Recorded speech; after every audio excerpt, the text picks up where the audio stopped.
Hi, I'm here today to talk to you about the 100th anniversary of the founding of the Civil Service Association of Ontario. Now, we've come a long way since the horse and buggy days of 1911 and growing into OPSU that we are today. This convention, this celebration is dedicated to the thousands of sisters and brothers that gave their labor, volunteered their time, their blood, sweat, and tears, and their dedication into creating the strength that OPSU is today. And that strength provides us with a very, very confident future. If you need a helping hand, if you need to make a stand, if you need to carry the flame, don't forget we're all the same. It's time to celebrate, rise up and sing. 100 years strong, that is where we belong. 100 years and more, that's what OPSU's fighting for. 100 years strong, that is where we belong. 100 years and more, that's what we're fighting for.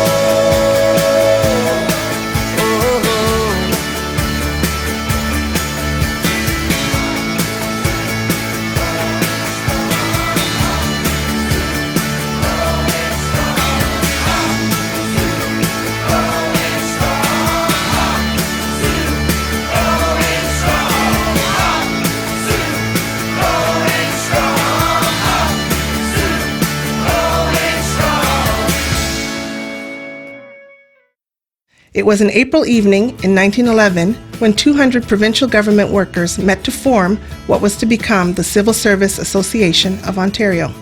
The first meetings concerned mostly social events, but the group soon expanded its ambitions. You know, in 1911, when they were established, there were no industrial unions in Canada. There were none in North America. And this was an organization that included clerks, secretaries, floor sweepers, and all sorts of other agents all over the countryside. And so it had the form of an industrial union built into it. Of course, that they acted as a co-op to get low-cost coal originally. They pretty soon got onto issues like pensions. How do you keep people loyal to one employer, even if their wages are relatively low? You provide a benefit that they will get later on. And so they very deliberately set up a pension structure. It was for civil servants. They labored along in a very, very small civil service by international standards. This province has been very well served by government employees. There's very little corruption. There's almost always a merit-based test. And CSAO was part of the apparatus that identified that as an issue and protected it. When they said modern, efficient, and loyal, they meant this is my life. That's what I'm doing for this employer. I'm making my lifetime career here. In return, I'm asking for a pension. Deputy ministers and senior managers dominated the early Civil Service Association, but this changed after the Second World War. In the period of the 40s and 50s, first you see the rise of the modern civil service, which is looking after things like hospitals. There's virtually no government, however radical its stripe, that has done more to put more things under public ownership than the governments of the 1940s, 50s, and 60s. Think of the community colleges, the art gallery, the science center, just an incredible range of things that they thought government belongs here. And so as that happened, we went from about 2,000 to 3,000 civil servants right after the Second World War to about 60,000 in the early 1970s. There were certain towns that would not have existed. They would have become ghost towns if it weren't for the government. As the provincial government grew, so did the number of women it employed. Women were overrepresented in the civil service. And so women who were working as a career, they were by and large working for the government. In comparison with other unions, treated women as important as members of a union auxiliary. And I would say they did what would have been advanced at that time, which was they allowed women to join as full members and to also pay full dues even though they only got half the pay. The government did go out of its way to hire people who were veterans. Well, that meant a couple of things. One is there are a lot of people there who knew how to take orders. So they were people who thought they deserved something in the way of decent pay and benefits. And as a result, even though this remained an association rather than a formal union, it pressed very hard for very substantial wage improvements through the 50s. The transition from a social club to a union started with a hard lesson for the CSAO leadership. In the early 1950s, they set up a pretty fancy club called the St. George Club. A few weeks after the 1952 convention, they found out that the organization was broke. They had to sell their private club they'd set up, and I think all the entire leadership and staff of the organization at the time resigned. And a guy by the name of Harold Bowen said, "I'm going to take this little puppy over," and he managed to rebuild the organization from nothing. Powerful general managers like Harold Bowen and Jake Norman dominated the leadership for the next 20 years. Well, I would say there is some dissension in the association ranks, and I would say this is largely based upon feelings of frustration. I'd go a little further and say that this frustration is not based upon the inefficiency of the association, but rather upon the efficiency of the procedures used in government to implement. In the mid-1960s, the province took over the county jails. The association registered as a union and began to organize new members in hospitals and college support staff. In 1967, the CSAO staged its first ever strike. Then all of a sudden came this Committee on Government Productivity, which was referred to by workers as the Purple People Eater, that basically said, here's where you sit and here's what you belong, and the thinking part belongs with management, and management is not in the association. And the same thing happened within the community colleges.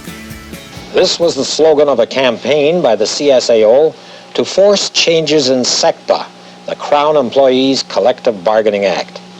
The government offer was presented on November the 17th at a history-making series of 7 simultaneous meetings throughout the province, linked by closed-circuit television. And the mood of the members was unmistakable. We shall not everybody sing it out. We shall not be moved. We shall not. The real issue was, I believe, that workers wanted to be treated with a sense of humanity that they felt that had been taken away from them, and they were not about to let somebody just take it away from them. And so they wanted to have an organization that was run much more democratically than the old Civil Service Association was, and that would express their ability to be full participants at work and in society. The year 1975 was a watershed as the organization adopted a new name and a new democracy. For the first time, executive board members were elected from all regions of the province. But the general managers soon became a problem as the members sought to run their own union. There was a struggle. And the struggle was between those who were content to have a general manager run the show and those who wanted a union that was run by the elected people. And this is the time for you to stand. So we fought the good fight to get elected control, and we got it. And Charlie Darrow was the president, the first president who was the chief executive officer of the union. We demand an end to wage slippage. We demand a catch-up wage increase. We demand a cost of living protection. And we demand it now. By the late 1970s, the new OPSU was prepared to take on the boss, the Bill Davis Tories. Bill Davis was a very inclusive premier. We had lots of disagreements with him, but we also found common ground. The government leaders would meet with the leaders of the labor movement on a regular basis. Out of those discussions came the Health and Safety Institute that was set up by the government, which was later folded up by the Harris government. To become a full-fledged union, OPSU needed to join the Ontario Federation of Labour and the Canadian Labour Congress, but there was a price to be paid. The CLC wouldn't let us because CUPE stood in the way, and the only way CUPE claimed jurisdiction over all the public service. The deal was made we'd have to join NUPTI. There was a lot of new blood in the union.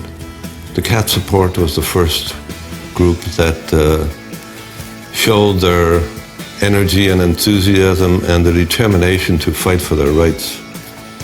And they won self-respect out of that strike. Not much more, probably. And it was a lesson to other people in the union, other groups in the union, for people who didn't know anything about unions. Who didn't know how to run a picket line, didn't know what a picket captain was, didn't know the duties. So all that had to be learned and had to be learned on the job. That same year, 1979, correctional officers walked out illegally for the first time and won their own bargaining table. But O'Flynn wound up behind bars. The issue with the correctional officers was a bargaining unit of their own. And we caught the government by surprise, because the government never thought that their public servants would ever go on strike. I was sentenced to jail for 33 days, and I did 23. There were people around who didn't see the need for a strike fund. And we had a constant battle internally to get that in place. The new strike fund would come in handy when college teachers struck for the first time in 1984. They had the right to strike, they exercised it. My recollection tells me that they were quite successful in their goals of controlling workload. The rest of the union were delighted that they had members within their union who had the right to strike, and it gave new impetus to the members to demand the right to strike for civil servants. Cutbacks and closures in the 1980s brought a new emphasis on organizing to protect public services. It's what I call a three-legged stool strategy. You know, organizing, negotiations, and community campaigning, the three-legged stool. You had to do all of those well. You know, you had to do community campaigning well if you're going to succeed in organizing or you're going to succeed in negotiations. So in OPSU, we built up our capacity to campaign, community by community by community. We created area councils. We funded, we gave seed money to activists that wanted to go out and campaign on issues. There's no other union in the country that negotiated better than our union did, 84 to 1990. And a big reason for that was, aside from the skilled people, we had staff, activists, but a big reason was our ability to campaign in communities. Went from town to town to town. Because the Peterson government started to frustrate us, frustrate the union, frustrate the membership, we really stepped up our campaigning. So in OPSU in 86, 87, 88, we might have at any given time 4 or 5 different campaigns going. A fight against closure of the psychiatric hospitals, a fight around province-wide bargaining for ambulance services, a fight for more education dollars to go into community colleges, a fight for highways to stop privatization. So a fight to save the parks from being privatized. While the campaigns raged on, OPSU came under attack from the far right in a landmark Supreme Court battle. Merv Levine was a faculty, community college faculty, a teacher, and when we were on strike, Merv Levine was a scab. He scabbed the picket line, and he was writing and being picked up by some of the local papers up north, and then the National Citizens Coalition, they took us to court. They tried to say that the union had no right to be involved in social, public policy advocacy issues of the day. We ended up taking that case all the way to the Supreme Court before we won it.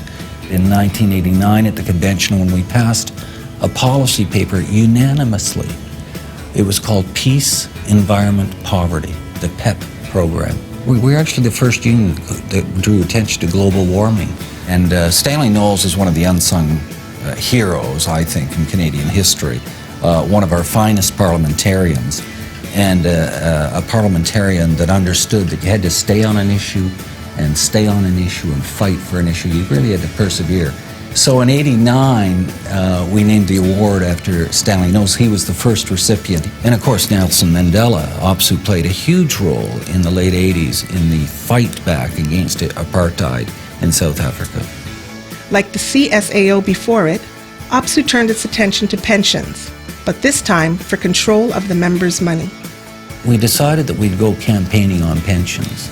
Now, we were able to campaign because we'd been building up our capacity to campaign so much over those 2, 3, 4 years. So we were well situated to move this issue out. And the response we got was overwhelming and immediate.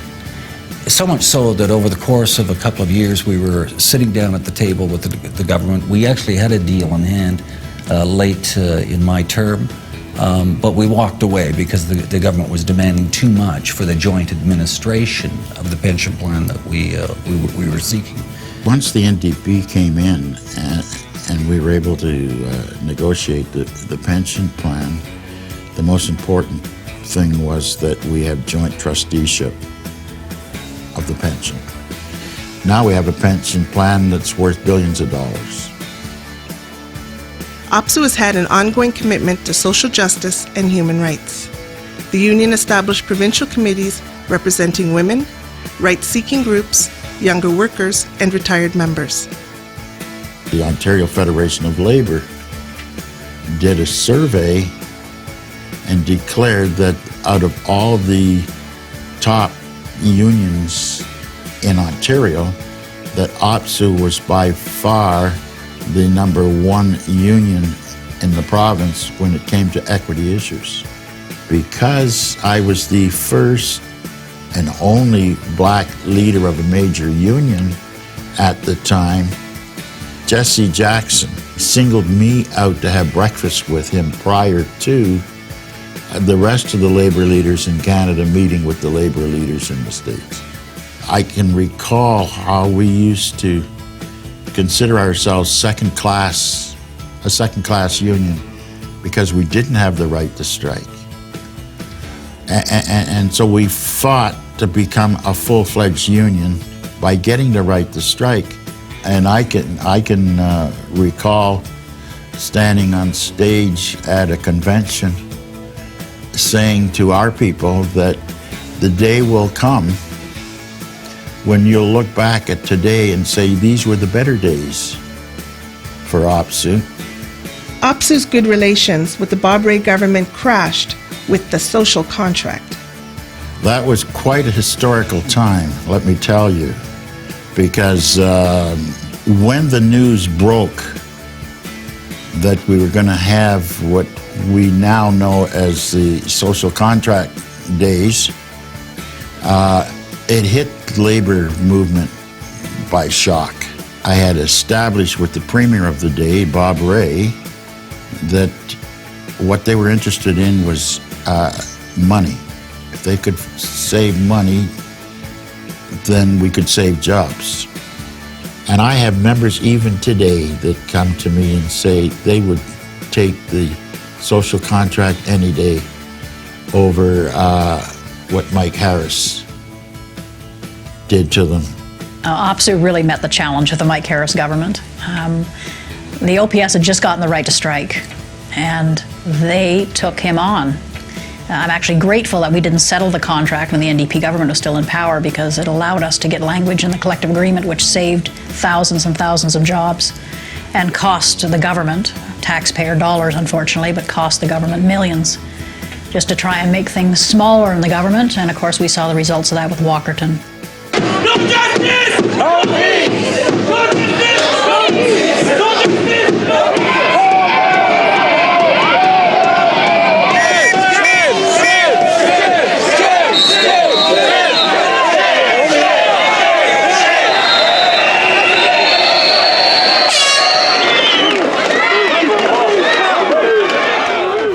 The OPS strike was the largest strike in Canadian history. And I think all the members of OPSEU learned a great deal. The OPS members learned that they had a lot of power in how their work was going to be respected. The broader public sector realized that they weren't poor sisters anymore, that they wanted more from their union and demanded it. And the colleges, I think, got a nice lesson to say, guess what, you're not alone on the strike front anymore. So it really did build a lot of cohesion within the union. During the Mike Harris years, OPSEU embarked on massive organizing drives to follow OPS members' work into the broader public sector. We, of course, were bargaining in the hospital sector, and the Allied Professionals Union was bargaining in the hospital sector. So it became obviously, well, quite clear to me that we needed to have a discussion about how we were going to make sure that we got the best for all those members. And that resulted in the merger between OPSEU and the Allied Professionals Group and spawned the birth of the Hospital Professionals Division within OPSEU. I was extremely proud of the Hospital Professionals Group doing their walkout in 2003. The members were ready, and it wasn't even about bargaining. It was about how they were going to bargain, and those members were way ahead of their union on that strike. In 2005, OPSEU completed a merger to reunite with the union representing Ontario Liquor Board workers. They had been original members of the CSAO. And I thought we could probably work very, very well with them and give them a lot of support across the province, because there was always talk of privatization. They could use the support of a larger organization like OPSEU. In recent years, OPSEU has expanded its outreach to less fortunate people across the world. It was the day the convention endorsed the Stephen Lewis Foundation, the Live and Let Live Fund, for our work on behalf of AIDS issues in Africa and here at home in Ontario and Canada. And the way the membership embraced the need for us to look beyond our own self-interest and step out and do some international work.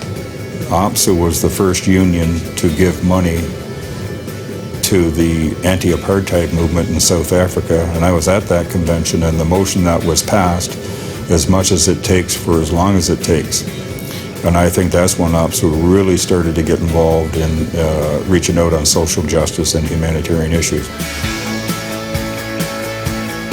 In the summer of 2007, I believe it was, it hadn't been in president very long, we had ended up with a series of, we had 7 strikes on the go at one time in the developmental services sector. That is, I think, a textbook example of what we did right. The union came together in an amazing way, and the end result of that was those strikes enabled us to influence cabinet to the extent that to settle the strikes, they put $220 some odd million more into the sector. OPSEU survived the Tories, but the election of the McGuinty Liberals poses special problems. We've been celebrated some successes with the Liberal government. They have done some good things, but they've, quite frankly, double-crossed us on a few other things. They've not funded public services to the level at which they promised. And they, stay on this corporate tax cut course, which is many people's, I think the vast majority of people believe that's the wrong course. I'm Jimmy. My parents are both out of work, so it's my job to come up with our family's $500 contribution to the $2.4 billion corporate tax cuts. I figure it's the least I can do, since the corporations are struggling so much that they had to lay off my mom and dad and move their factories to Vietnam. They've had it tough. And another tax cut here in Ontario might just help them hire more people. Of course, it'll probably be in Vietnam, but hey! So, to come up with the $500, I sold my hockey equipment. But I'm still playing. Oh. Ah! Ow!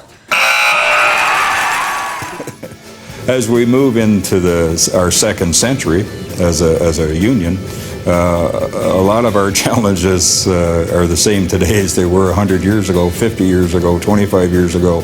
It's about getting governments to recognize that services for people that are required by people, desired by people, are actually essential, and that we will have a much better society. We'll have people will live longer, live happier lives, crime rates will be lower if they properly fund those public services. The people that founded the CSAO in 1911, so our founders, whether they realized it or not, they believed in social justice and they practiced it. So I think they set the stage for what the CSAO became and for when we grew into a union So whether they did it consciously or unconsciously, they actually established the organization in a manner in which enabled us to, over the 100 years, grow into the powerful force that we are today. Si t'as besoin d'un coup de main, si t'as besoin de te battre pour demain, si t'as besoin de répondre à l'appel, souviens-toi que tu n'es pas seul.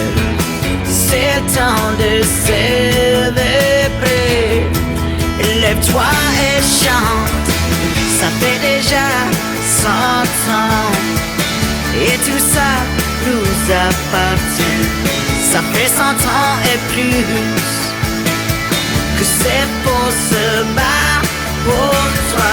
Ça fait déjà 100 ans et tout ça nous appartient. Ça fait 100 ans et plus que c'est pour se battre.